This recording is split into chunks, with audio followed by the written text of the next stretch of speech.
திரு ஜீவசகாப்தன், இப்போ பாமக தேமுதிக இந்த கட்சிகளை கொண்டு வர்றதுல யாரு ஆர்வம் காட்டுறாங்கன்னு நினைக்கிறீங்க? யாரு பாராமுகத்தோட இருக்கிறாங்கன்னு நினைக்கிறீங்க? தேசிய ஜனநாயக கூட்டணியை பொறுத்தவரையும் அவங்களுக்கு இப்போ பிரச்சனை அதிமுக பாஜகவுடன் யாருடன் கூட்டணிங்கிறத விட அதிமுக கூட்டணி வைக்க வேண்டியது இருக்குது, பாஜக கூட்டணி வைக்க வேண்டியது இருக்குது. இந்த மாதிரியான சிக்கல்கள்லாம் நிறைய இருக்குது. பாவம் அவங்க இப்போ அதிமுக பாஜகவோட யாரெல்லாம் வரீங்கிறத விட அதிமுகவில் இப்போ யாரெல்லாம் இங்கே இருக்கீங்க, யாரெல்லாம் நம்மளோட இப்போ வரையும் கன்ஃபார்மாக இருக்கீங்கன்னு கேட்க வேண்டிய நிலை பாவம் பிஎஸ் கோயிலுக்கு இருக்குது. ஏன்னா போன முறை வந்தப்போ அவர் ஓபிஎஸ்ட்டை தான் பேசினார், இபிஎஸ்ட்டை கூட அதிகம் பேசலை, அதை மறுக்க மாட்டாங்க. போன முறை பிஎஸ் கோயில் இதே மாதிரி தேர்தல் பேசினப்போ அவர் பேசின நபர் ஓபிஎஸ், இபிஎஸ்ட்டு அவ்வளோவா பேசலை. அவர் தான் இப்போ கட்சி தலைவருங்கிற மாதிரி இருந்தார். இப்போ பார்க்குறாரு ஓபிஎஸ்ஸை காணா, ஓபிஎஸ் வருவார் வரமாட்டாரான்னு பிரச்சனையில் இருக்குது. டிடிவி தினகரன் நிற்கிறாரு. இப்போ பாமக எங்கே அப்படின்னு தேடி பார்த்தா பாமகவில் உங்களுக்கு மருத்துவர் ராமதாஸ் வேணுமா இல்லை சின்ன ஐயா அன்புமணி ஐயா வேணுமான்னு கேட்குறாங்க. தேமுதிக இல்லை அவங்க இன்னும் முடிவெடுக்கலை அப்படிங்கிறாங்க. ஸோ பிஎஸ் கோயிலுக்கு அதுவே கன்ஃபியூஷனாக இருக்கும். இதுக்கடையில் யாரோ நம்பர்லாம் போட்டு வேறு கொடுத்துட்டாங்க, இவ்வளோ நம்பர் அப்படின்னு. அது பார்த்தா எல்லா கூட்டணி கட்சியும் அதை உடனே மறுக்கிறாங்க. யார் எங்களுக்கு இந்த சீட்டு கொடுத்தது, முதல்ல நாங்கள் இருக்கிறோமா இல்லையான்னு யாரும் கன்ஃபார்ம் பண்ணனா, இது எல்லாமே அவங்க கேட்குறாங்க. அதுதான் ஐயா மனோகர் பாஷா ஐயா கூட அதான் கேட்டாங்க, யாருமே இன்னும் கன்ஃபார்மே ஆகலை, நீங்கள் எப்படி நம்பர் போட்டிங்கன்னு கேட்டார். அது கேட்ட கேள்வி கரெக்டு தான்.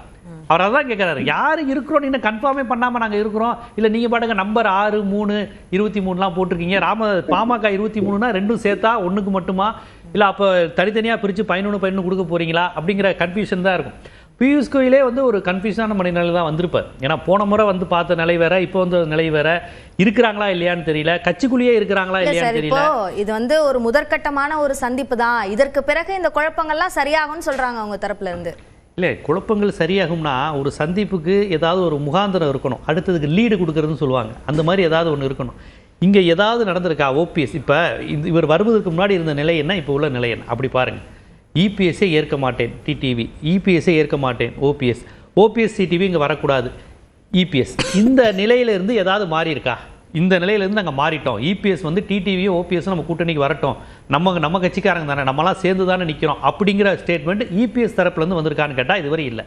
ஓபிஎஸ் டிடிவியும் என்னங்க இபிஎஸ் முதலமைச்சராகிட்டு போகிறாங்க, திமுக வரக்கூடாதுங்க, அவ்வளோதாங்க, இபிஎஸ் முதலமைச்சராக குறைஞ்சா போயிடுவோம் இப்படிங்கிற ஸ்டேட்மெண்ட் வந்திருக்கான்னு கேட்டால் அதுவும் கிடையாது.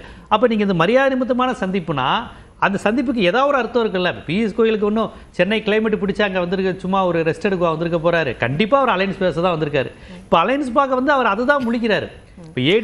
இதற்கு முன்பு ஓபிஎஸ் டிடிவி பற்றிய கேள்விகள்லாம் எழுப்பப்படும் போது அதற்கு வாய்ப்பில்லை அப்படின்னு சொன்ன இபிஎஸ் இப்ப கேட்கும் போது திமுகவை வீழ்த்த வேண்டும், ஒத்த கருத்துடைய கட்சிகள் சேரலாம் என்ற கருத்தை சொல்றாருல. அப்ப அது ஒரு நிலைப்பாடு மாற்றம்னு பார்க்க முடியாது. அது கூட ஒரு அழுத்தமா சொல்லல. இப்ப அவங்க திருப்பி இன்னும் விஜய் கான்செப்டை என்ன மாதிரி பார்க்குறாங்கன்னு தெரியல. இப்போ வரையும் விஜயெல்லாம் எங்களுக்கு ஒரு நபர் கிடையாது, ஒரு அன்டெஸ்ட்டு, ஒரு பெரிய கட்சி, அவர் தான் எங்கள்கிட்ட நெருங்கி வரணும், நாங்கள் ஒன்றும் அவரை கூப்பிட மாட்டோங்கிற மாதிரியான ஒரு கெத்தா, ஒரு தமிழ்நாட்டை இத்தனை ஆண்டுகள் முறை ஆண்ட கட்சிங்கிற மாதிரி பேசலையே.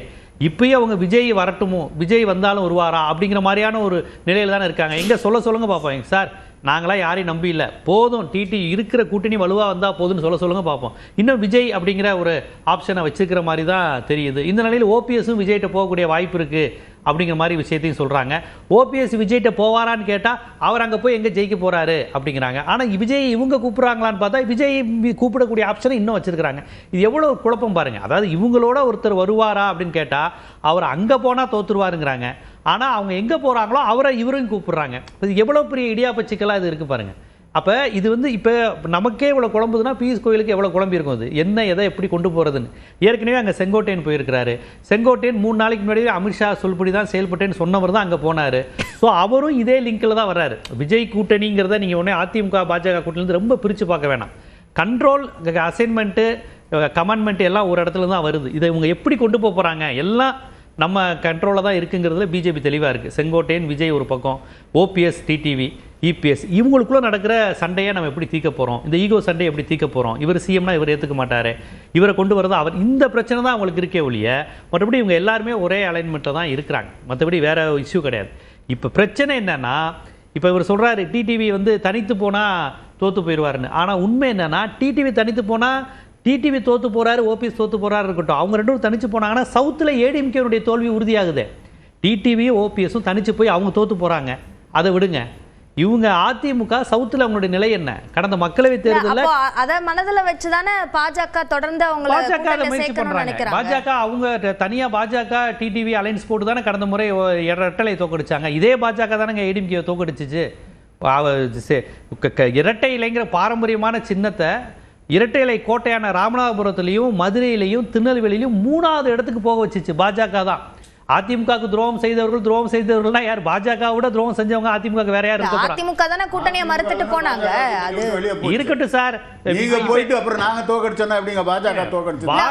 அடுத்த தேர்தல்ல நம்ம கூட கூட்டணிக்கு வருவாங்கன்றதுனால நீங்க வரல. பிரதமர் தேர்தல்னா அதுக்கான அலைன்மென்ட் வேறயா? என்ன அது நீங்க தானே வந்திருக்கணும். நீங்க ஏற்கனவே சட்டமன்ற தேர்தல்ல பாஜக கூட்டணியில இருந்தீங்க. பாராளுமன்ற தேர்தல் வரும்போது வெளியே போயிட்டீங்க. இல்ல அதான் வராதனால தோத்துட்டாங்கன்னு சொல்றாங்க.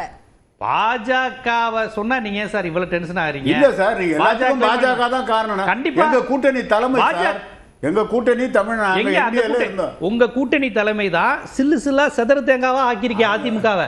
சார் செங்கோட்டை ஒரே சாருக்கு வந்து உண்மை நம்ம எல்லாரோடையும் நல்லாவே தெரியும். செங்கோட்டையனை உருவாக்குனது அமித்ஷா தான், இபிஎஸ் உருவாக்குனது அமித்ஷா தான், ஓபிஎஸ் உருவாக்குனது அமித்ஷா தான், டிடிவி தினகரனை உருவாக்குனது அமித்ஷா தான், விஜயை உருவாக்குனது சரி வேணாம் அது வேற டாபிக். இப்போ நான் சொன்னவங்களை உருவாக்குனது அமித்ஷா தான். அமித்ஷா இல்லைன்னு அவரால் சொல்லுங்க பார்ப்போம். செங்கோட்டையன் உடைச்சது யார்? உடைச்சு உருவாக்கி ஆக்குனது யாரு? 9ஆம் தேதி வராது சார். பாருங்க இருங்க, அவர்தான் சேர்த்து வைக்க போறது அவர்தான். உடைச்சது அவர் இல்லமா, அவங்க ஏற்கனவே ஈகோல உடைஞ்சாங்க. இல்ல சேர்ந்தது யாரை கேட்டு சேர்ந்தாங்க நான் கேக்குறேன். எடப்பாடி ஓபிஎஸ் எதுக்கு போய் சேர்ந்தாரு? துணை முதல்வர் இபிஎஸ் இடம் கோபித்துக் கொண்டு செங்கோட்டையன் போன இடம் எது? அறிவாலயத்துக்கு போனாரா? இல்ல டைரக்டாவே பனையூருக்கு போயிட்டாரா? இல்ல அதிமுக தொண்டர்களை சந்தித்து ஒரு போட்டி அதிமுக மாதிரி உருவாக்குனாரா? எஸ்டிஎஸ் மாதிரி, திருநாவுக்கரசு மாதிரி எதுவும்? அமித்ஷாட்ட போனாரு. அமித்ஷா யார்கிட்ட? எடப்பாடி அமித்ஷா கிட்ட இருக்காரு.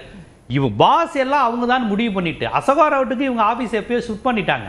ஸோ உடைச்சு செதறி கொங்கு மண்டலத்தில் எடப்பாடிக்கு ஒரு செக் வைக்கணும், கொங்கு மண்டலத்தில் அண்ணாமலையை வச்சு பாஜக தலைமையை வச்சே ஒரு செக் வைக்கணும், சவுத்தில் டோட்டலாக செக் வைக்கணும். எல்லாமே இவங்க உருவாக்குனது தானுங்க. இவங்க இப்போ ஓபிஎஸ் உடைய கதறல் என்ன, கோபம் என்ன?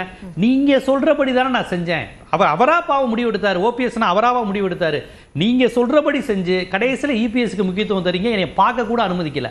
அந்த கோபம் வந்து ஒரு உரிமை சார்ந்த கோபம், வேற யார்ட்டையும் வராது. ஏன்னா மத்தவங்கிட்ட கோபப்படல. அவரு முழுக்க முழுக்க உன் ஸ்கிரிப்ட் தானப்பா நான் பண்ணிக்கிட்டு இருக்கிறேன், உன் ஸ்கிரிப்டை செஞ்சுக்கிட்டு இருக்கிற என்னை நீ அவமானப்படுத்திட்டு இபிஎஸ்க்கு எல்லாம் தந்துகிட்டு இருக்கேங்கிற அந்த கோபத்துல தான் இவ்வளவு தூரம் பார்க்க கூட வாய்ப்பு இல்லையான ஒரு கோபப்பட்டனுடைய வார்த்தை அதுதான். அதனால உடைச்சதே அவங்க தானே. இவர் ஏதோ உடைச்சதுக்கு சம்பந்தம் இல்ல, சேர்த்து வைக்கிறதுக்கு பாடுபடக்கூடியவர்கள் மாதிரி பேசுறீங்க. உடைப்பாங்க. அதிமுக உடைச்சா அவங்களுக்கு என்ன லாபம் இருக்கு? அதிமுக உடைக்கிறதானே சார் அஜெண்டா. நீங்களே இப்படியே சொல்லிட்டு இருந்தா உடைச்சே தமிழ்நாட்டு அரசியல்ல ஒவ்வொருத்தையும் 2 கட்சி ஆக்குறதே திமுக தான். கடந்த கால வரலாறு என்ன பாருங்க. திரு முனவர் பாஷா, இல்ல மூப்பனாரை வச்சு காங்கிரஸ் உடைச்சது கருணாநிதி அப்படின்னு சொல்ல முடியுமா? அப்போ ஏமா, அதாவது முஸ்லீம் லீக் 2 ஆக்குனது யாருமா? முஸ்லீம் லீக் வந்து அப்துல் சமத் உங்க கூட வரல, லத்தீஃபை உடைச்சு வெளியேற்றினது யாரு? கம்யூனிஸ்ட் உங்க கூட வரல, மணலி கந்தசாமியை வச்சு இன்னொரு கம்யூனிஸ்ட் உருவாக்குனது யாரு? திமுக.